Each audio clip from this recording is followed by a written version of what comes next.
Alright guys, we need to talk about virtual on the channel once again. Now as you can see, we spoke about this on the 26th of April. I had a very conservative target here guys at about $1.22. It well exceeded that. Now you can see it's been making higher lows on the way up. It had a long consolidation here from about the 8th of May up until it really broke out on the 26th of May. And it did come down. It looks like this red candle did go under this line. Now keep in mind these lines are not 100% perfect guys. They never will be for any influencer. So yeah, maybe it was a retest, probably 4 retests here, and now we're getting a huge bounce. So we do find ourselves above this weekly time frame resistance. Now keep in mind this is a 4-hour candle, but the longer the candle over these resistances, the better. Now, we have a $2.53 mark daily resistance. So if we can get a candle above this, that would be great. You know, if we can get a daily above that. Now, let's take a look at the volume profile. I want to see what it looks like here in the visible range. It'll probably be best to put this on a weekly time frame, zoom out a little bit, and let's see where we are. Now, if we look at this, we're up at what, about $1.43, 44. The volume over here is really low, guys. So we've gotten through the thick of it here, as you can see, basically from about 46 cents to $1.30. Let's just say $1.30. This was the biggest area to get through, and pretty much it's just straight up from here, guys. Now let's take a look at the RSI. I want to take a look at the stochastic as well. And yeah, weekly time frame actually a little bit overheated here on the Stoke. Still got some room to grow on the RSI. I'm not even going to look at the monthly. I don't think, you know, it has a monthly that's charting just yet because it's too new. So let's see. The daily time frame is actually coming up here on the Stoke. It is just getting into this overbought territory on the RSI. So but it still has some room to grow, so it's not too bad on the daily time frame still.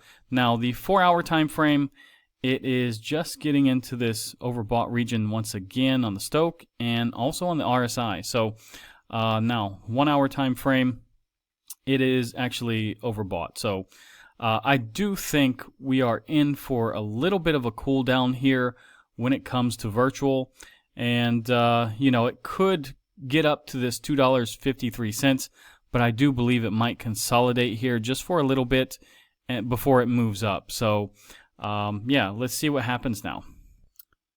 Now looking at the tokenomics, guys, basically there's 1 billion max supply circulating. You have about 65% of that out at the moment. The all-time high, like I said, according to this, is $5.07. Still getting a 52% discount though, guys, at the moment. You know, I missed the boat. I have to let this one go, unfortunately, but hey, I do think this is going to well exceed $5.07 or whatever it is, you know, the high was on some exchange. Now, this is the number 76 coin at the moment, so it's in the top 100, guys. And yeah, I mean, I do think this one has a good future. Now, Bitcoin is actually getting a green candle at the moment. It is respecting this trend line. As you can see, it's bounced off it several times. And yeah, I do think we're in for more upside today. On the daily time frame, we need to break 111.865, and then I think we're really going to, you know, bounce from there, guys. Now, as I mentioned earlier in my previous video today, over the past 10 years, there have only been 3 times when Bitcoin has seen 8 consecutive green weekly candles. So if we go look at this on a weekly time frame, guys, you can see if I zoom out a little bit. So yeah, you can count it. 1, 2, 3, 4, 5, 6, 7, 8. So let's see if we can hold on to this weekly candle. It would be really nice, guys. Now, Ethereum, in my last video, guys, that I just made, it was sitting right here at this line. Now, I said it needs to break this on the 4-hour time frame now. What did it do, guys? It broke it. And the target of Ethereum is right here at 26, let's just say 75, because it sounds good. And yeah, that's where I think Ethereum is actually headed, guys. You do have this inverse head and shoulders, and the target is right there. Now, the total market cap, guys, is moving up, so that's actually a good sign. It did retest the 1.19 trillion mark this morning. Got a bounce, so that's all good. The dominance, I think, is a little bit lower than what it was in my previous video today.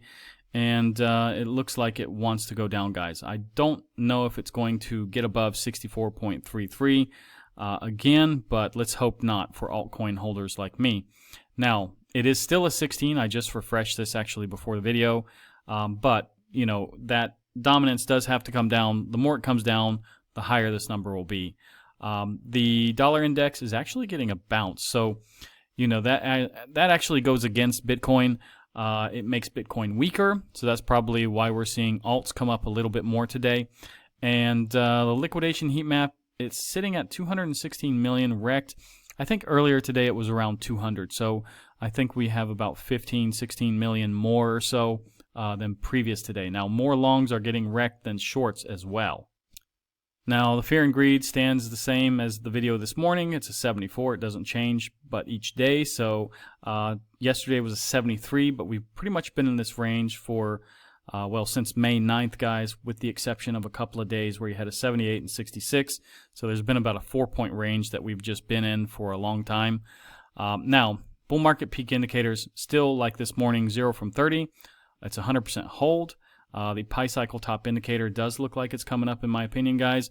I think I can see it with my naked eye at this point. So, yeah, what do you think? Now, today we do have a few speakers, and it looks like this speaker has probably already spoken. We have durable goods orders. We have HPI. We got consumer confidence. We got Atlanta Fed GDP now. So we got a lot going on today. So, yeah, in the next couple of hours, this is going to start popping off. Now, FedWatch Tools still stands at 94.4% thinking we're not getting a cut, and 5.6% thinking we will get a cut. Keep in mind, we still have 22 days pretty much till the next FOMC meeting. Now, like I said earlier today, Trueflation shows 2.1 inflation index, which is pretty close to what the Fed wants. So, you know, I'm not sure what more they're looking for, but, you know, I hope they do start cutting rates shortly. Now, crypto bubbles, guys, it does look a lot more green than this morning.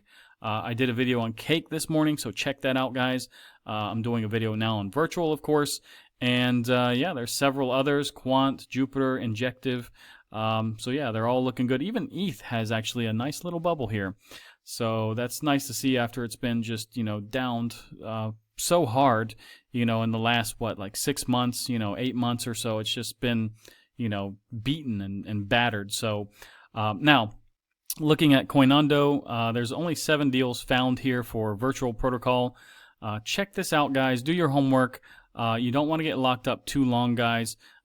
Be aware there are limits in the days that, like I said, you have to lock it up, like 7 days. Flexible is probably the best, guys, if you can. That's what I'm usually doing now, or maybe 30 days maximum, 60 in rare cases.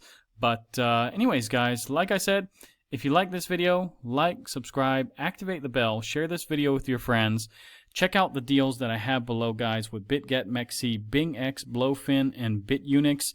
And guys, if you want Moodix, check out Moodix as well. But if you want to get a membership to my channel for only $2, guys, I will put you in the Telegram where I will forward these news events that affect Bitcoin immediately once they happen. So you know what's going on and how it affects, you know, Bitcoin. So the strength of the effect, basically. So anyways, like I said, like, subscribe, activate the bell, and guys, I'll see you in the next one.